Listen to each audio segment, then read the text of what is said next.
If you're thinking of getting into astrophotography and you want to replicate those incredible photos you've seen online, then this is the place for you.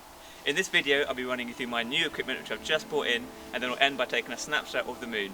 I'm Rajan and you're watching God's Art. So all my equipment's just come in today. Really excited to unbox it all for you. I'll probably put a time-lapse video over this so you can see me unboxing it all, putting it all together. Super excited to get going with that. I've got lots of boxes to open, so it should take me about an hour or so.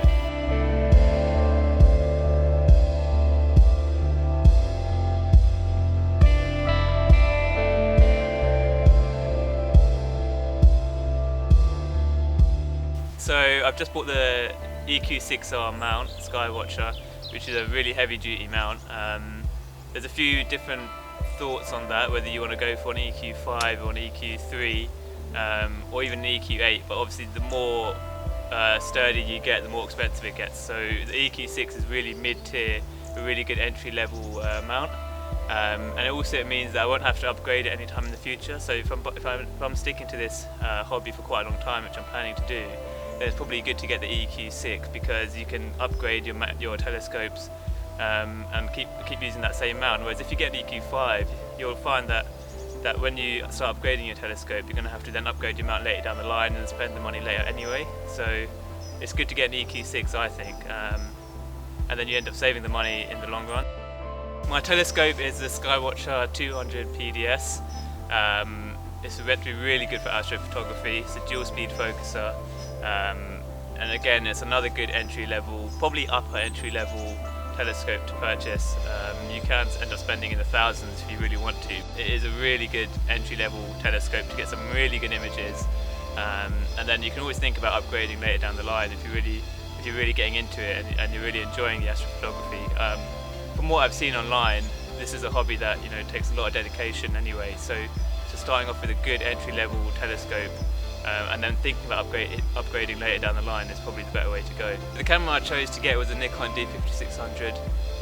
It's an entry level DSLR camera which is meant to be really good for daytime photography and videoing as well as nighttime photography. There are different cameras you can get for astrophotography. You can get a dedicated astronomy camera, or you can get a modded DSLR. So there's different ways you can go about it, but the problem is those are a lot more expensive. I wanted a multi-purpose camera, something I could use to record my experiences as well as use for astrophotography. So the Nikon D5600 was a really good one for me.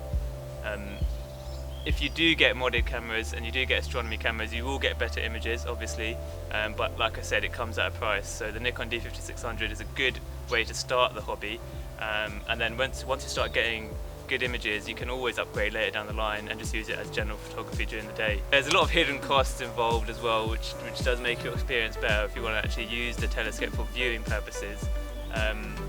Things like the different eyepieces you can purchase. I bought a PanaView 32mm eyepiece, which is good for wide field of views. I also bought a 7mm Celestron eyepiece, which is good for planetary viewing. It gives you a really good zoom as well when you're viewing the planets. I've also bought a 2x Barlow lens, which obviously doubles the magnification of your viewing of your eyepiece. So there's a lot of expenses that are involved that you don't really realise until you start buying the equipment, until you start buying the accessories, and then you realise you need something else to go with those accessories.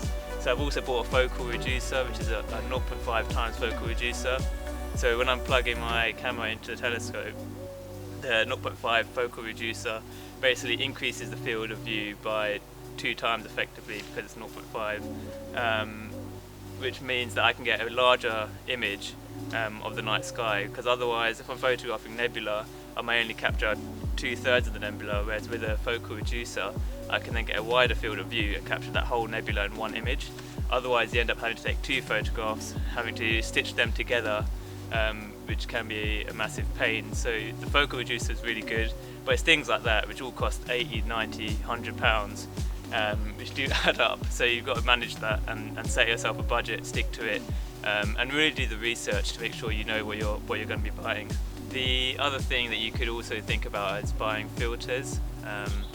They can get really expensive, up to even £1,000 for just a filter, which to me seems absurd, but I have seen some really good images with them, so it's definitely something to think about. I bought the Skywatcher ultra high contrast filter, that was only about 60 quid.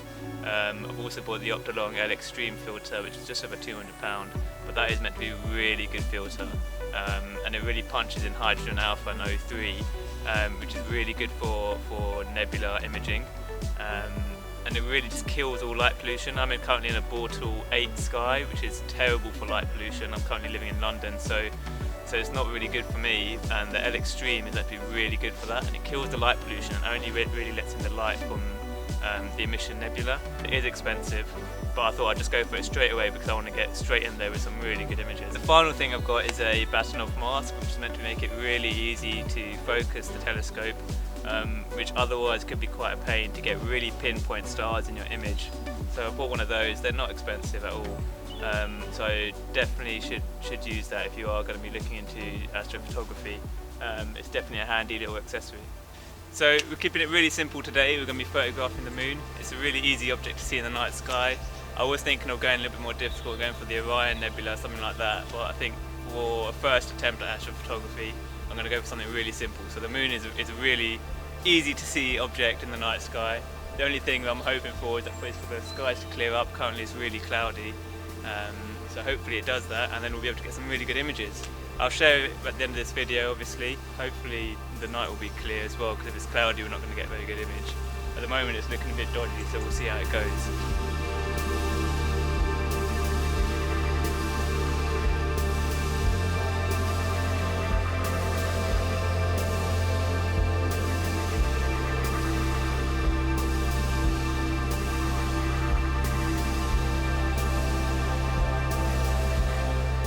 So we're out here now, got the mount set up, got it aligned to Polaris. Took me a while to get it working, but we got it in the end. Shooting up now at the moon. If we're going to look at the camera, we've got a 2.5 times Barlow lens. You'll see it just here, which really magnifies the moon in the camera, so it's brilliant. We've got a comma corrector put in there as well.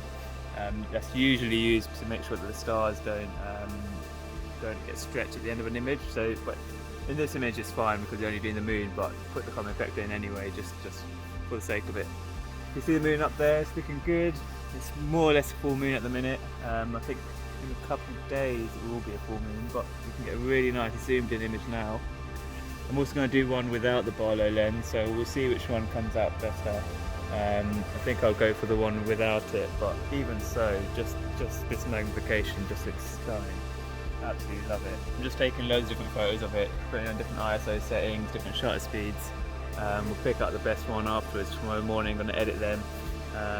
Hopefully try and bring out the details. I don't want it to just be a bland photo of the moon. I really want to try and get the contrast up, get those dark patches there as well. So hopefully at the end of this video you'll see a really good image of the moon. I'll put in both the 2.5 times version as well as the overall moon as well. Let me know in the comment section which one you think is better. I personally think the full size moon's better, just so you can see the whole picture of it. But the 2 times magnification or 2.5 times magnification is really nice as well. It just covers the whole picture, it just looks lovely.